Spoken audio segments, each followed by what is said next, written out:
మన ముకుంద జ్యువెలర్స్ యొక్క gratitude sale అన్ని జ్యువెలరీస్ పై VA flat 50% discount, no making charges. ఈ ఆఫర్ ముకుంద అన్ని బ్రాంచెస్ లో వర్తిస్తుంది. మొయినాబాద్ ఫామ్ హౌస్ ఎప్పటికప్పుడు తెలుగు రాష్ట్రాలతో పాటు జాతీయ రాజకీయాల్లోనూ కాంట్రవర్సీలకు కేర్ ఆఫ్ గా మారుతోంది. రాజకీయ నాయకులు, విఐపీల డ్రగ్స్ పార్టీలకు అడ్డాగా, అసాంఘిక కార్యకలాపాలకు వేదికగా నిలుస్తూ హాట్ టాపిక్ గా మారిపోతుంది. అక్కడి కాస్ట్లీ పార్టీలకు అటెండ్ అవుతున్న పొలిటీషియన్లు, విఐపీలకు చేదు అనుభవాలు మిగులుస్తోంది. గతంలో ఎమ్మెల్యేల కొనుగోలు కేసు, ఆ కేసు సమయంలోనే వెలుగు చూసిన ఫోన్ ట్యాపింగ్ వ్యవహారం, తాజాగా డ్రగ్స్, గన్ కల్చర్ కేసుతో ఈ ఫామ్ హౌస్ వార్తల్లో నిలిచింది. ఉభయ తెలుగు రాష్ట్రాల్లో సంచలనం సృష్టించిన మొయినాబాద్ డ్రగ్స్ పార్టీ వెనుక లెక్కలేంటి? వివాదాస్పద బినామీ పెట్టుబడిదారుడైన కేదార్ మరణం తర్వాత సో కాల్డ్ పెద్దలు ఆస్తుల పంచాయతీ తేల్చుకోవడానికి మాజీ MLA pilot Rohit Reddy farm house ను వేదికగా చేసుకున్నారా? ఇప్పుడు అందరిలోనూ ఇవే సందేహాలు వ్యక్తమవుతున్నాయి. మొయినాబాద్ ఫామ్ హౌస్ వరుస కాంట్రవర్సీలతో తెలుగు రాష్ట్రాలతో పాటు జాతీయ మీడియాలో ఎప్పటికప్పుడు దాని పేరు మారుమోగుతూనే ఉంది. రాజకీయ నాయకులు, విఐపీల పార్టీలకు అడ్డాగానే కాకుండా నేరమయ ఘటనలకు వేదికగా నిలుస్తూ హాట్ టాపిక్ గా మారిపోతుంది. మత్తు పార్టీలకు, ఫామ్ హౌస్కు వచ్చే రాజకీయ నాయకులకు, విఐపీలకు బయట తలెత్తుకోలేని చేదు అనుభవాలు మిగులుస్తోంది. గతంలో టీఆర్ఎస్ ఎమ్మెల్యేల కొనుగోలు వ్యవహారానికి వేదికైన ఇదే ఫామ్ హౌస్లో ఇప్పుడు డ్రగ్ పార్టీలో టీడీపీ ఏలూరు ఎంపీ పుట్టా మహేష్ కుమార్ యాదవ్, బీఆర్ఎస్ మాజీ ఎమ్మెల్యే పైలట్ రోహిత్ రెడ్డి పట్టుబడడం సంచలనంగా మారింది. ఏపీలోని అధికార పార్టీ టీడీపీని, తెలంగాణలోని ప్రతిపక్ష బీఆర్ఎస్ ను ఈ డ్రగ్ పార్టీ కేసు రాజకీయంగా ఇరకాటంలో పడేసింది. డ్రగ్ టెస్ట్ లో పాజిటివ్ గా తేలిన పుట్టా, పైలట్లపై ఆ రెండు పార్టీలు క్రమశిక్షణా చర్యలు చేపట్టడానికి సన్నాహాలు చేస్తున్నాయి. పుట్టాని ఇప్పటికే పార్టీ కార్యకలాపాలకు దూరంగా ఉండాలని ఆదేశించిన టీడీపీ 5 రోజుల్లో తన వివరణ ఇచ్చుకోవాలని షోకాజ్ నోటీసులు జారీ చేసింది. బీఆర్ఎస్ మాజీ ఎమ్మెల్యే పైలట్ రోహిత్ రెడ్డికి చెందిన మొయినాబాద్ ఫామ్ హౌస్ గత 4 ఏళ్లలో ఏదో ఒక వరుస వివాదాల్లో చిక్కుకుంటుండడం గమనార్హం. బయటపడినవే ఇలాంటి సంచలనాలు ఉంటే బయట పడకుండా ఇంకెన్ని జరిగాయోనని గుసగుసలు వినిపిస్తున్నాయి. బాధ్యతాయుతమైన ప్రజాప్రతినిధులుగా ఉన్నవారు ఫామ్ హౌస్ డ్రగ్స్ పార్టీల్లో పట్టుబడుతుండడం వివాదాస్పదమవుతోంది. గత బీఆర్ఎస్ ప్రభుత్వ హయాంలో బీఆర్ఎస్ ఎమ్మెల్యేల కొనుగోలుకు బీజేపీ ప్రయత్నించిందన్న స్టింగ్ ఆపరేషన్ ఎపిసోడ్ అప్పట్లో రాష్ట్ర, జాతీయ రాజకీయాల్లో సంచలనం రేపింది. 2022 అక్టోబర్ 26న బీఆర్ఎస్ ఎమ్మెల్యేల కొనుగోలు వ్యవహారానికి ఈ ఫామ్ హౌస్ అడ్డాగా నిలిచి వార్తల్లోకెక్కింది. మా ప్రభుత్వాన్ని కూల్చడానికి బీజేపీ ప్రయత్నించిందంటూ అప్పటి సీఎం కేసీఆర్ నిప్పులు చెరిగారు. ఏకంగా ఫామ్ హౌస్ లో ఎమ్మెల్యేలతో జరిగిన బేరసారాలకు సంబంధించిన సంభాషణలతో కూడిన ఆడియోలు, వీడియోలను హైకోర్టు, సుప్రీంకోర్టు జడ్జి సహా దేశమంతా పంచి వినిపించేశారు.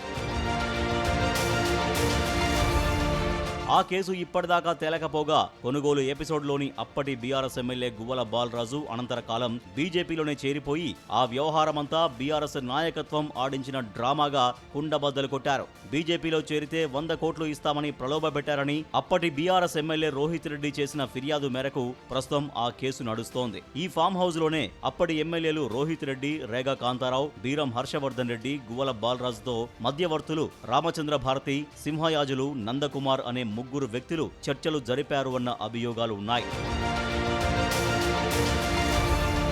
ఎమ్మెల్యేల కొనుగోలు ఎపిసోడ్తో బీజేపీని టార్గెట్ చేసే క్రమంలో బీఆర్ఎస్ నాయకత్వం చేసిన హడావిడి వెనుక ఫోన్ ట్యాపింగ్ వ్యవహారం దాగి ఉండడం మరో ట్విస్ట్ గా నిలిచింది. బీఆర్ఎస్ అధికారం కోల్పోయాక వెలుగు చూసిన ఫోన్ ట్యాపింగ్ కేసులో మొయినాబాద్ ఫామ్ హౌస్ ఎమ్మెల్యేల కొనుగోలు ఘట్టం కూడా బయటపడడం ఆ కేసులను మరింత ఆసక్తికరంగా మార్చేసింది. రాజకీయాలు, నేరాలు, ఆర్థిక వ్యవహారాలు, చట్టాల దుర్వినియోగాలతో కలగలిసిన ఆ 2 కేసులు ఎప్పుడు తేలుతాయో ఎవరూ చెప్పలేని పరిస్థితి కొనసాగుతోంది.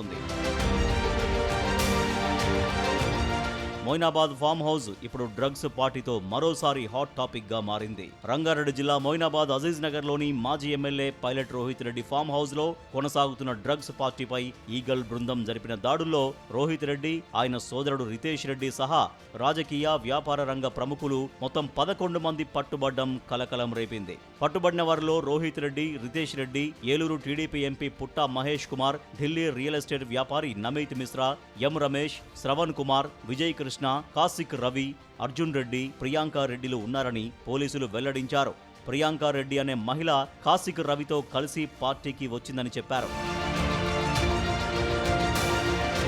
మొయినాబాద్ ఫామ్ హౌస్ లో డ్రగ్స్ పార్టీ జరుగుతుందన్న పక్కా సమాచారంతో ఈగల్ టీం, ఎస్ఓటీ, లోకల్ పోలీసులు చుట్టుముట్టారు. పోలీసుల్ని చూసిన ఢిల్లీకి చెందిన రియల్ ఎస్టేట్ వ్యాపారి నమిత్ మిశ్రా వారిని బెదిరించేందుకు రివాల్వర్ తో 4 రౌండ్లు గాల్లోకి కాల్పులు జరపడం మరింత సంచలనంగా మారింది. ఆ రివాల్వర్ రితేష్ రెడ్డిదిగా గుర్తించారు. అక్కడున్న 10 మందికి డ్రగ్ కిట్ ద్వారా పరీక్ష చేయగా 6గురికి పాజిటివ్ గా నిర్ధారణ అయింది. డ్రగ్ టెస్ట్ కిట్ ద్వారా పరీక్ష చేస్తే రోహిత్ రెడ్డి, నమిత్ మిశ్రా, రితేష్ రెడ్డి, కౌశిక్ రవి, పుట్టా మహేష్ కుమార్, అర్జున్ రెడ్డిలకు పాజిటివ్ వచ్చిందని పోలీసులు వెల్లడించారు. అసలు ఇంతమంది వీఐపీలు అర్ధరాత్రి డ్రగ్స్ పార్టీలో పాల్గొనడం వెనక ఆస్తుల వివాదాలే కారణమన్న ప్రచారం జరుగుతోంది. వివాదాస్పద బినామీ పెట్టుబడిదారుడైన కేదార్ దుబాయ్లో కొంతకాలం క్రితం మరణించాడు. ఈ నేపథ్యంలో కేదార్ ప్రమేయం ఉన్న ఆస్తుల పంచాయతీ తేల్చుకోవడానికే మాజీ MLA pilot Rohit Reddy farm house ను వేదికగా చేసుకున్నారా? ఇప్పుడు అందరిలోనూ ఇవే సందేహాలు వ్యక్తమవుతున్నాయి. అనేక మంది రాజకీయ నేతలతో పాటు పలువురు సినీ ప్రముఖుల కోట్లాది రూపాయల పెట్టుబడులు కేదార్ ద్వారా దుబాయ్లోకి ప్రవహించాయని గతంలో ఆరోపణలు వచ్చిన నేపథ్యంలో మొయినాబాద్ డ్రగ్స్ పార్టీపై పెద్ద ఎత్తున చర్చ మొదలైంది. గతంలో అధికారంలో ఉన్న పెద్దలు తమ వేల కోట్ల సంపాదనను కేదార్ ద్వారా దుబాయ్లో రియల్ ఎస్టేట్ రంగంలో పెట్టుబడులుగా పెట్టినట్లు ఆరోపణలు వచ్చిన సంగతి తెలిసిందే. కేదార్ ఒక టీవీ ఛానల్ యజమానికి చెందిన ఫ్లాట్లో అనుమానాస్పద స్థితిలో మరణించగా ఆ సమయంలో రోహిత్ రెడ్డి అక్కడే ఉన్నారు అని అప్పట్లో ప్రచారం జరిగింది. తాజాగా రోహిత్ రెడ్డి ఫామ్ హౌస్ లో జరిగిన పార్టీకి పలువురు ప్రముఖులు హాజరైనట్లు తెలుస్తోంది. దుబాయ్లో యుద్ధ పరిణామాల నేపథ్యంలో తమ పెట్టుబడుల విషయంలో రోహిత్ రెడ్డితో వీరు చర్చించినట్లు సమాచారం. ఫామ్ హౌస్ లో ఢిల్లీకి చెందిన బడా రియల్ ఎస్టేట్ వ్యాపారి, హైదరాబాద్ కు చెందిన మరో బిజినెస్ మ్యాన్ తో పాటు బడా వ్యాపార సామ్రాజ్యానికి అధిపతి అయిన రాజకీయ నేత సమావేశమై చర్చిస్తున్న క్రమంలోనే ఈగల్ పోలీసులు ఎంటర్ అయినట్లు తెలుస్తోంది. దీంతో కాల్పులు, హెచ్చరికలు, అరెస్టులు, స్టేషన్ బెయిల్స్, రిమాండ్ మధ్య ఆసక్తికర పరిణామాలు చోటు చేసుకున్నాయి. గతంలో కేదార్ హైదరాబాద్ లో ఒక లగ్జరీ బార్ నిర్వహించారు. ప్రస్తుతం ఆ బార్ చేతులు పేర్లు మారి మరో లగ్జరీ పబ్ నిర్వహిస్తున్న వ్యక్తికి చేరింది. అతడు ఈ డ్రగ్స్ పార్టీలో ఉండడంతో ఆసక్తికరమైన చర్చ మొదలైంది.